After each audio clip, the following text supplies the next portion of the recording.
আসসালামু আলাইকুম গাইস, আজকে আপনাদের মাঝে নিয়ে আসলাম একটা রেসিপি নিয়ে।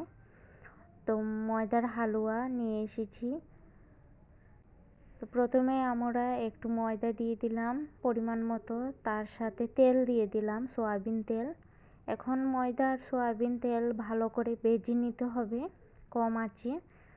তো এটা অনেকক্ষণ সময় ভাজতে হয়, ভাজতে ভাজতে এটার কালারটা আসবে। আর আপনার যদি মনে হয় যে আপনি তেল কম দিয়েছেন তাহলে আরেকটু দিয়ে দিবেন। আর এইদিকে একটু পানির মাঝে শিরা বসিয়ে দিবেন চিনি দিয়ে। তো এইভাবে এটাকে নাড়তে নাড়তে নাড়তে নাড়তে এইভাবে আসবে এটে। আর এই লিকুইডের মতো ভাবটা হয়েছে একমাত্র এই যে গরম পানিটা দেওয়ার কারণে, চিনির মিশ্রিত যে পানিটা সেটা দেওয়ার কারণে এরকম হয়েছে। এখন এটাকে ভালো করে শুকাতে হবে।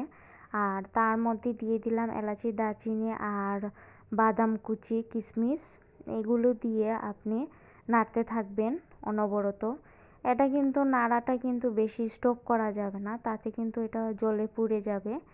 তো যতক্ষণ পর্যন্ত এটা এভাবে ডোয়ের মতো না হচ্ছে ততক্ষণ পর্যন্ত এটাকে নাড়তেই থাকবেন। তো এই যে ফাইনালি আমার ময়দার হালুয়াটা হয়ে গিয়েছে। তো কেমন হলো, আপনাদের কাছে কেমন লাগলো কমেন্ট করে জানাবেন। আর অবশ্যই একটা লাইক দিয়ে দিবেন। আর আপনাদের কাছে যদি এরকম রেসিপি দেখতে ভালো লাগে তাহলে অবশ্যই আমাকে কমেন্ট করবেন আর শেয়ার করে দিবেন আর একটা সাবস্ক্রাইব করে দিবেন।